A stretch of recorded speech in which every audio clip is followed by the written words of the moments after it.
Hello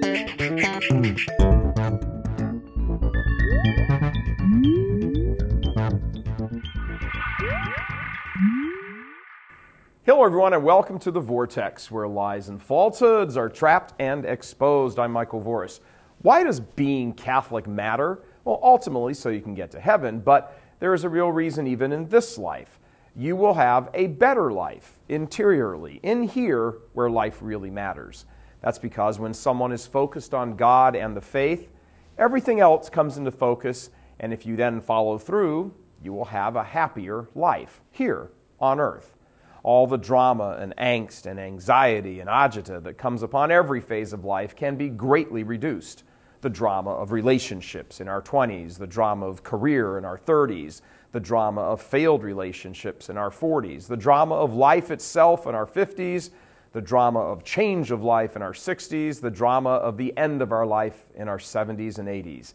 Keep yourself squared with God through the faith, and all of life's drama is greatly diminished.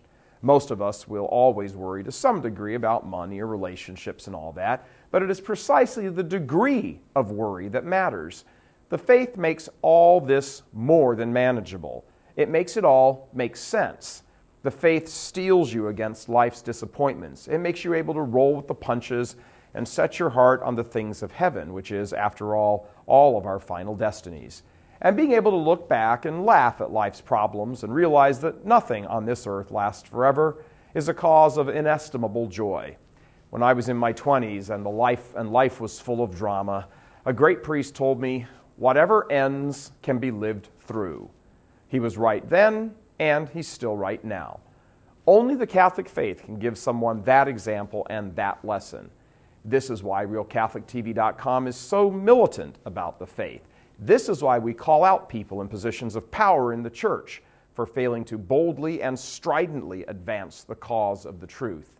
Their lack of doing so not only robs their flock of joys in this life, but threatens their entire reason for existence, the next life.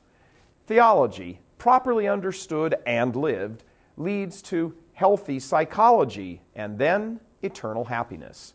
This doesn't mean that people are free from the results of original sin in their personalities. To be sure, all sorts of things, mental illness, depression, for example, can still persist in the soul even with its earthly eyes fixed on heaven.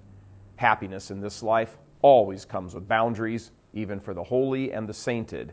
What it does mean is that living a life according to the faith orients your psychology so as not to be destructive of yourself and others.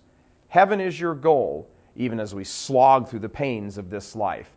Living the theological life makes earthly life bearable, even as we trudge toward heaven. We think that's worth fighting for. What do you think? God bless you. I'm Michael Voris. Please help us keep delivering these kinds of messages that so desperately need to be heard and acted on. Join RealCatholicTV.com today as a premium subscriber. Become immersed in the faith established by Jesus Christ. The Catholic Church is the only hope against evil because that is its God-given mission. As our Lord said, "Apart from me, you can do nothing." Join RealCatholicTV.com today as a premium subscriber and come to learn and love Christ more deeply.